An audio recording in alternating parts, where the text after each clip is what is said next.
Hi, I'm Kimberly Prather. The Wildcats are coming off of a big win Thursday night against Northwest Missouri State. Hey, aren't you that famous college football sideline reporter? I'm Grant Boone. We'll talk about the big ACU victory, 19-14 over Northwest Missouri State, the #2 team in the nation.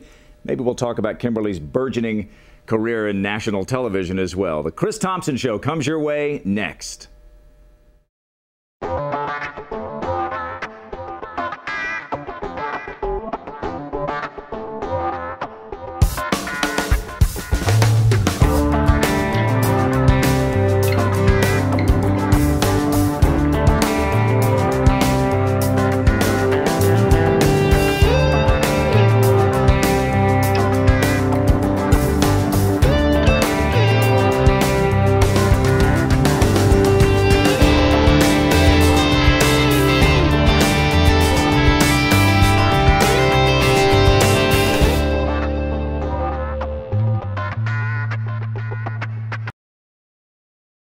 We're here with the coach, Chris Thomsen, ACU head football coach.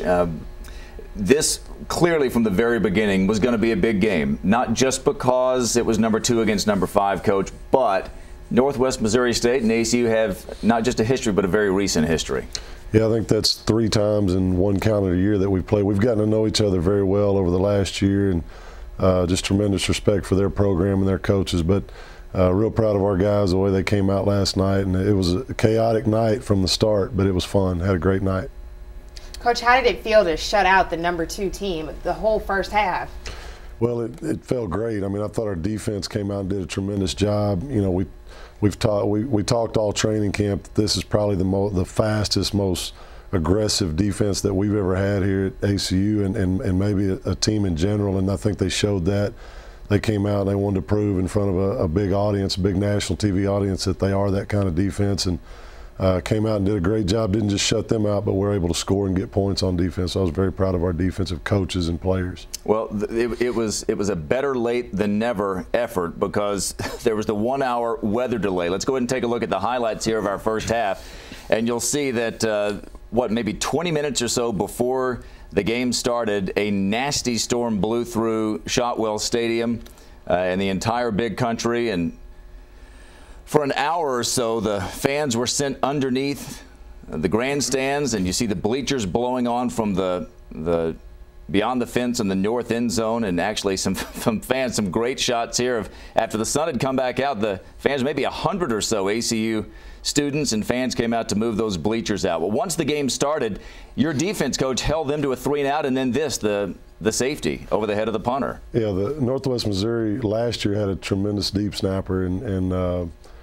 you know, new guy, first college start, got a little nervous, made a bad play there, but he settled in and had some good snaps the rest of the night. Kind of makes you appreciate a guy like Cody Brown, doesn't it? Oh, definitely. Cody Brown, a 4-year starter, does a great job for us. Well, then after it was 2-0, Arthur Johnson scoops up a fumble and rumbles 42 yards for a touchdown. It was 9-0 at that point, and what a story Arthur Johnson has been for your team. Yeah, AJ, we call Arthur Johnson AJ. He's a 5th-year senior from Rockwall, came from Rockwall Christian, and walked on 5 years ago, and just has done a tremendous job, and has really developed as a player. He was a high school corner, just came here as a little guy, and he's developed himself. We're very proud of him and the way he performed last night.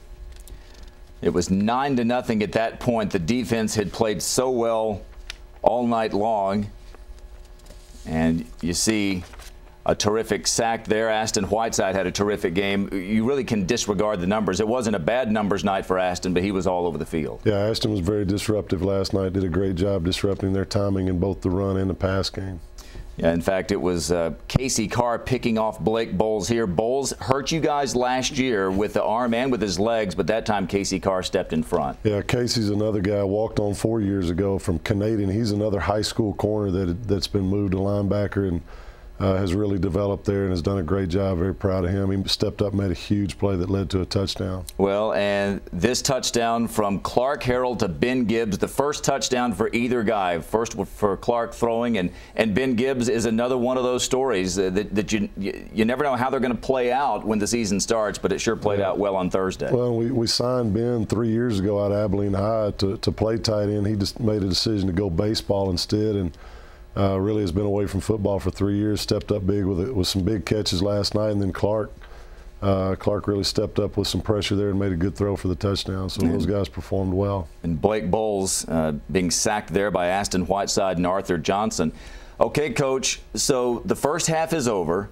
It's 16-0, but it was already a weird night, wasn't it? You had the hour delay, then you had the safety. That was how last year's playoff game ended, with a safety out of that same south end zone.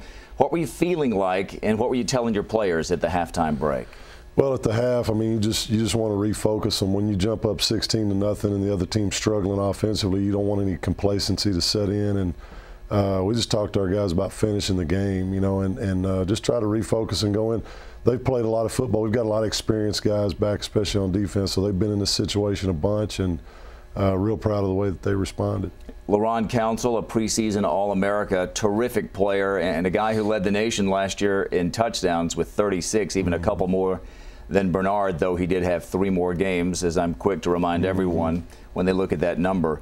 No question, a really talented back, and yet, for the third time in 13 games, your defense seemed to have a pretty good handle on him.